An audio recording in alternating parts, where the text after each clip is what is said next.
Xin chào tất cả các bạn. Ngày hôm qua em mới thi thực hành làm tóc tại Hàn Quốc, và trong quá trình thi thì cũng có rất là nhiều những cái sai sót xảy ra, và có rất là nhiều điều mà sau một ngày ngẫm nghĩ và tích lũy lại thì hôm nay em muốn chia sẻ đến mọi người cái quá trình đi thi thực hành làm tóc tại Hàn Quốc. Ngoài ra thì trong quá trình thi có những cái sai sót như thế nào mà rất dễ mắc phải mà chúng ta cần phải chú ý, những cái kinh nghiệm và những cái lưu ý trong quá trình thi ngày hôm nay em sẽ chia sẻ đến mọi người. Mọi người nhớ theo dõi video, đăng ký kênh và like video giúp em nhé. Và bây giờ em sẽ bắt đầu quá trình chia sẻ của mình. Đầu tiên thì về cái vấn đề chuẩn bị những cái đồ dùng trước khi thi thì các bạn ở trung tâm học cái cô giáo cũng có nhắc, hoặc là chúng ta cũng có thể thấy rất là nhiều những cái mục mà chúng ta cần phải chuẩn bị. Ví dụ như là đồ dùng thì phải đầy đủ này, rồi sạch sẽ này, các bạn phải làm sạch hết mọi thứ và chuẩn bị gọn gàng đầy đủ mọi thứ. Thì những cái đấy thì nói chung là nó không có quá là khó, chỉ cần tỉ mỉ một chút là được. Về phần chuẩn bị thì em đã chuẩn bị rất là ok và không có vấn đề gì. Đầu tiên thì con mara canh để thi thì các bạn phải gội sạch này, sau đó trải qua một lượt. Ở nhà thì mình sẽ chia các khối một lần để cho nó quen. Tiếp theo là các bạn sẽ thử nhấc cái đầu mara canh lên xem là có dễ bị bốc ra ngoài hay không. Đợt này ở trung tâm em thì có tất cả 4 người cùng nhau thi, 2 người thi buổi sáng và 2 người thi buổi chiều. Buổi sáng thi thì bắt đầu từ 8 giờ đến 1 giờ chiều, và buổi chiều thì thi bắt đầu từ khoảng 1 giờ đến khoảng 5 rưỡi thì xong. Trong quá trình học thì chúng ta sẽ được học tất cả mọi thứ, và những cái lưu ý thì cô giáo cũng nói trước khi thi thì phải tập luyện rất là nhiều. Và đây là con mara canh của em thì đã chia khối thử và xếp như thế này, tập luyện trước. Tất cả thì gồm có các phần thi như là cắt, uốn, sấy, gội. Tất cả các phần thi đều có những cái phần chuẩn bị sẽ dán vào băng dính ở túi bóng như thế này, và chúng ta sẽ chuẩn bị từng phần và cho vào cho nó gọn gàng, tránh để thiếu hay là sai sót trước khi thi. Trong cái lúc chuẩn bị đồ dùng ở trong phòng thi sẽ thời gian rất là cấp bách, và đôi khi mà quên chuẩn bị sẽ bị trừ điểm các bạn ạ. Cho nên là chúng ta chuẩn bị làm sao phải nhanh chóng và chuẩn. Và cái phần chuẩn bị này là cũng tính điểm, cho nên là mọi người nhớ là lưu ý chuẩn bị đầy đủ, gọn và đẹp. Tất cả những cái lô cuốn và cái giấy trắng để uốn thì chúng ta sẽ phải giặt sạch và xếp cho nó gọn gàng để riêng. Tất cả những cái lô uốn này thì cũng phải nhặt hết tóc ra này, làm sạch sẽ. Và đây là một số những cái thông tin mà em đã tổng hợp lại. Ví dụ như là phần thi thực hành thì gồm có các phần thi như là cắt, uốn, sấy, nhuộm, gội đầu.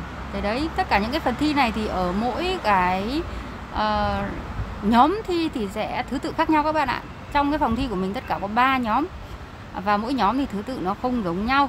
Và mọi người lưu ý là màu, loại màu và tỷ lệ phối màu thì các bạn nhớ là phải học thuộc cái đấy nhé. Rồi bây giờ chuẩn bị đi thi đây các bạn. Đi thi là phải mặc áo trong màu trắng, cổ tròn và không có một cái hình gì cả, để tí nữa mình mặc cái áo blue ra bên ngoài để thi này. Xong rồi đi là phải mang một cái ba lô như thế này. Buổi sáng thì em đi từ lúc 11 giờ đến gần trường thi thì đi kiếm cái gì ăn, và bây giờ đi ăn sundae cúc các bạn ạ. Trước khi thi tốt nhất là phải nấp cho lo cái bụng, tại vì thi vài tiếng đồng hồ thì căng thẳng sẽ rất dễ là bị tụt đường và tụt huyết áp các kiểu. Ăn no và nhớ là phải để mấy cái kẹo ở trong túi, để bạn nào mà có thấy mệt hay chóng mặt là nhớ phải cho cái kẹo vào mồm mà ngậm. Vừa mới xuống ăn ở đây các bạn ạ, bây giờ bắt xe buýt đây. Ây da, đi thi phải đi xe buýt. Chồng vừa thả bên cạnh quán ăn để ăn trưa. Ăn trưa xong thì bây giờ leo lên xe buýt để đi thi. 안녕하세요.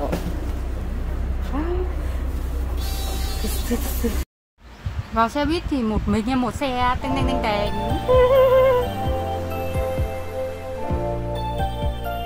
Ôi giời ơi, hết hơi. Sau khi đi bộ đến đây thì đây là nơi thi ngày hôm nay của em. Nơi này thì em đã thi lý thuyết rồi, bây giờ thi thực hành thì cũng thi ở đây. Đây là một trung tâm chuyên thi và cung cấp chứng chỉ hành nghề cho người dân tại thành phố. Được cái là trong thành phố thì cũng tiện. Nhiều khi ở đây mà không đăng ký được thì lại phải đi xa mới thi được các bạn ạ. Và bây giờ em đang ngồi đây để đợi tí nữa vào giờ thi. Bây giờ là 11 giờ 30 phút. Đến 12 rưỡi bắt đầu mới được vào, gọi là nhập phòng thi. Xong rồi họ kiểm tra, họ thông báo một số những cái luật. Phải đến 1 giờ bắt đầu mới thi các bạn ạ. Do nhà em thì cũng khá là xa, rồi là chồng thì bây giờ phải bận đi làm, cho nên là em cũng phải đến đây sớm và ngồi đợi. Dù sao thì đến sớm vẫn hơn, dư thời gian thì mình có thể chuẩn bị. Và đầu tiên thì phải chuẩn bị trang phục. Áo thì mặc áo dạng áo phông, hoặc là nói chung là áo trắng cổ tròn mà đơn giản, không có họa tiết gì cả. Tiếp theo là trong lúc thi thì không được đội mũ, cho nên là tóc tai là phải buộc gọn gàng. Rồi là như tóc em dài như thế này thì em sẽ tết nó lên, tết tóc, sau đó là buộc thành một bối tròn ở đằng sau này. Một số bạn cẩn thận thì có thể mua cái dạng mà giống như người ta đi làm nhà hàng hay là quán cà phê mà người ta hay buộc tóc ở đằng đuôi ấy các bạn, cái bối tóc đấy, thì người ta mua cái bối đấy. Còn đằng trên mái này ấy, tóc mà nó xũ xuống mặt nhiều là cũng không được đâu các bạn ạ. Là phải lấy cái ghim và các bạn sẽ phải ghim đầy hết tóc lên như thế này. Nói chung là nó phải gọn gàng và cái mặt là nhìn nó phải chuẩn chỉ rõ ràng. Có đấy, một cái chòi nhìn ra cảnh thành phố các bạn ạ. Ở đây thành phố nơi em sinh sống, Chuncheonsi. Và đây sau khi đã gọn gàng đầu tóc thì bây giờ sẽ thành thế này các bạn ạ. Buộc gọn lên và ghim nó lại. Bây giờ em sẽ lấy ghim mấy cái tóc mai ở dưới gáy lại là ok. Và bây giờ đây là nơi đang ngồi đợi các bạn ạ. Ở trên này họ ghi có 3 nhóm, thì có nhóm 1, nhóm 2, nhóm 3 từ số mấy. Mọi người thì bây giờ đang thi xong, chuẩn bị ra ngoài đây. Hello chị gái vừa mới thi xong. Và đây là cô vừa thi xong. Trông ngại rất bật.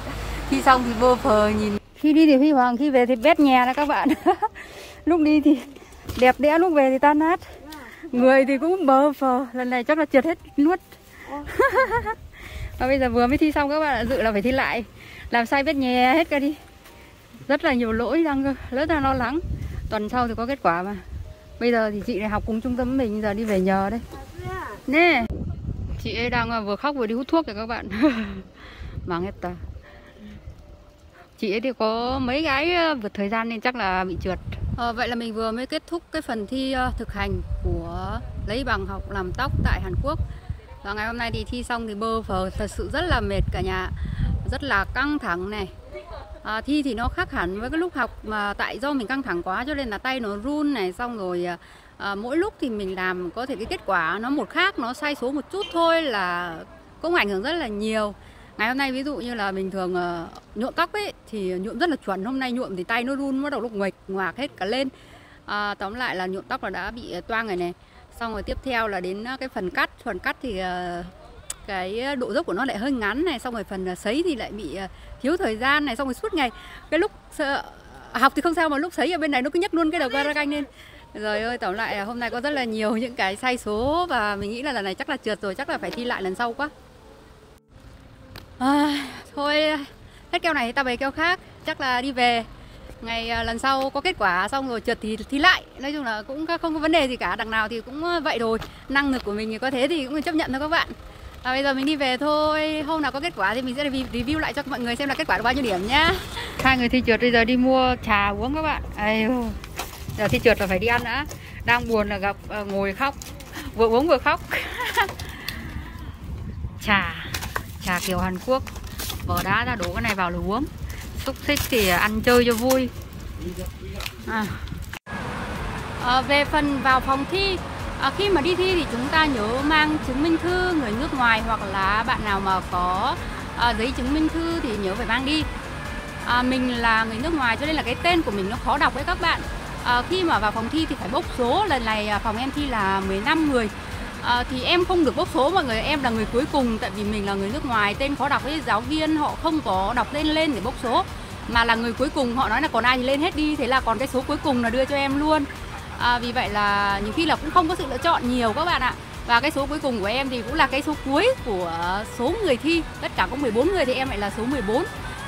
Số cuối thì nó cũng có nhiều những cái gọi là bất tiện. Ví dụ như là khi mà các bạn thi mà các bạn phải ngồi bàn cuối này thì giáo viên hay ngồi đằng sau hay đứng đằng sau. Nhiều khi là mình cũng bị tâm lý hơn này, rồi giáo viên cũng sẽ nhìn mình nhiều hơn. Là điều thứ nhất. Thứ hai là khi mà đi vội đầu ấy, số cuối thì cũng là cái bàn vội đầu cuối cùng ấy, thì nó cũng bất tiện hơn so với những bàn khác.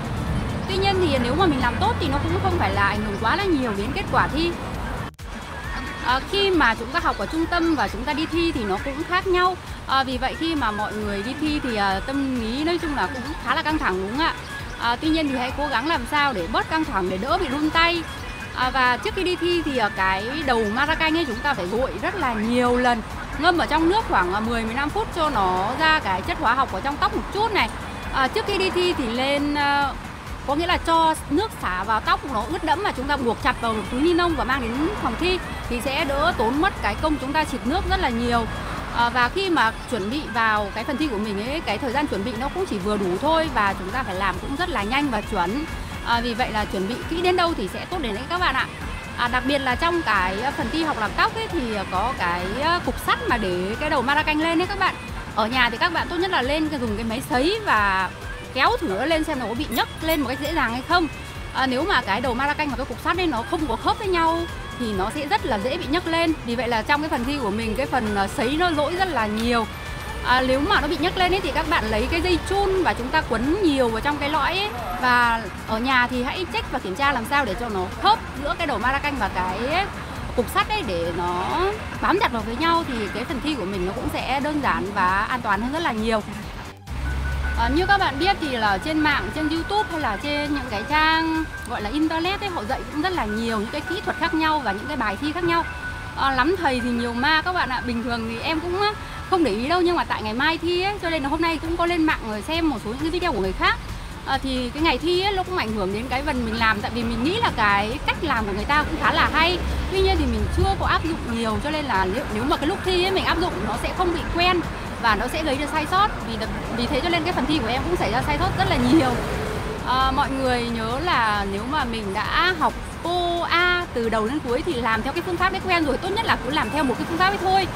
Không nên đổi, mà nếu đổi phương pháp thì các bạn nên thực hành nhiều lần rồi. Chứ nếu mà cái hôm thi ấy mà áp dụng thì nó sẽ gây ra sai sót rất là nhiều. Đặc biệt là cái phần nhuộm. Phần nhuộm thì cái phần thi của mình là vào phần màu tím. Màu tím thì các bạn nhớ phối màu làm sao tỷ lệ cho nó đúng. Tại vì có rất là nhiều người phối nó không ra hẳn màu tím mà nó ra thành tím đỏ ấy, các bạn, màu đỏ nó rất là nhiều. Mình thì không biết là cái phần màu ấy nó có chiếm điểm nhiều hay không, tuy nhiên thì mình thấy màu nhiều bạn không được chuẩn. Và cái tiếp theo là khi mà chúng ta nhuộm thì nó phải tạo một đường thẳng, đúng không ạ? Nhưng mà hôm nay em run tay quá cho nên là nó cứ lên xuống, tóm lại là phần nhuộm tóc của em nó cũng bị tanh. Khi mà nhuộm thì đối với phần nhuộm của mình ấy, mỗi lần mình nhuộm càng ít thuốc thì càng chuẩn các bạn ạ. Bạn nào nhuộm thì cũng phải tìm cho mình một phương pháp riêng. Với em thì em thấy là cái lần này đi thi ấy, mình sợ là nó thiếu thuốc ấy, mình trộn khá là nhiều thuốc. Và trong cái quá trình trộn nhiều thuốc như thế thì cái phần lấy thuốc cho vào cái chỗ nhuộm ấy mình cho hơi nhiều, cho nên là cái sự kiểm soát cái nồng độ mà nó đỡ bị đẩy lên đẩy xuống, tóm lại là cái mức xê dịch của nó rất là nhiều. Nếu mà thuốc nó khô một chút mà các bạn cho cái lượng thuốc nó vừa phải thôi, nó ít thôi, thì mình sẽ kiểm soát cái lượng thuốc và cái đường lai mình làm nó rất là chuẩn. Mỗi lần mà em nhuộm em cũng thực hành rất là nhiều thì em thấy là những cái lần mà mình cho thuốc nó ít và hoặc là cái lượng rất là vừa phải thôi thì nó sẽ rất là đẹp. Khi mà mình cho nhiều thuốc vào và mình quẹt thì nó chỉ là nhanh ngấm vào những cái thớ ấy thôi. Tuy nhiên thì cái đường lai đầu tiên ấy nó sẽ không được thẳng và nó sẽ xê dịch. Tại vì cái bọng thuốc ấy các bạn, khi mà nó nhiều những cái bọng tròn đấy thì bắt đầu nó mới lan dần lên trên và nó sẽ bị ảnh hưởng. Như vậy là lần sau nếu mà mình có thi lại đi thì mình cũng sẽ phải để ý cái phần đấy. Và phần nhuộm là phải cẩn thận một chút. Thứ nhất là màu sắc, thứ hai là cái phần đường thẳng, và thứ ba là khoảng cách 5 cm là phải chuẩn. Phần thi thực hành làm tóc tại Hàn Quốc của em thì là vào đầu tiên phần cắt là 스파니에, phần sấy, sau đó là đến gội đầu này, rồi bắt đầu mới vào phần gọi là chế cắt thư xong thì bắt đầu là cho vào uốn 혼합형 xong rồi đến phần nhuộm là màu tím. Thì đấy là tổng cộng bài thi, và thi từ lúc vào phòng thi 1 giờ đến 5 rưỡi mới kết thúc. Và trong cả một quá trình thi gọi là nó căng như dây đàn và liên tục phải vận động, phải làm việc, phải thi, tóm lại là không nghỉ một lúc nào mà các bạn ạ, mà rất là mệt từ căng thẳng đầu óc cho tới cơ thể. Về đến nhà là knockdown luôn, không có một tí sức lực nào luôn. Vậy là ngày hôm nay em đã chia sẻ đến các bạn kinh nghiệm thi thực hành làm tóc tại Hàn Quốc. bạn nào có chuẩn bị thi thì hy vọng là sẽ giúp ích cho các bạn một số thông tin nào đó. Và thi lần đầu tiên thì nhiều khi nó cũng căng thẳng, nếu mà các bạn chuẩn bị tốt thì có lẽ là không sao. Hy vọng là mọi người sẽ thi thật là tốt nhé và chuẩn bị tốt cho cái phần thi của mình. Nếu mà ở nhà mà cứ thi thực hành và làm việc rất là tốt thì phần thi của mình chắc chắn kết quả sẽ ok hơn rất là nhiều. Còn đối với em thì cái lúc thực hành ở nhà học thì cũng luyện rất là nhiều rồi, nhưng mà lúc thi thì cũng sai sót rất là nhiều. Đây là một trong những cái phần gọi là thi nó cũng phải may mắn đó các bạn ạ. Người ta gọi là may thì hơn khôn đấy. Đôi khi thì đấy cũng là một trong những cái yếu tố khá là quan trọng, may mắn rất là quan trọng trong cuộc sống ấy mọi người ạ. Và bạn nào mà cũng học làm tóc tại Hàn Quốc thì có thể nhắn tin và chúng ta có thể trao đổi, giao lưu và cùng học hỏi lẫn nhau nhé. Xin chào và hẹn gặp lại các bạn trong những video tiếp theo. Nhớ đăng ký kênh và like video giúp mình nhé.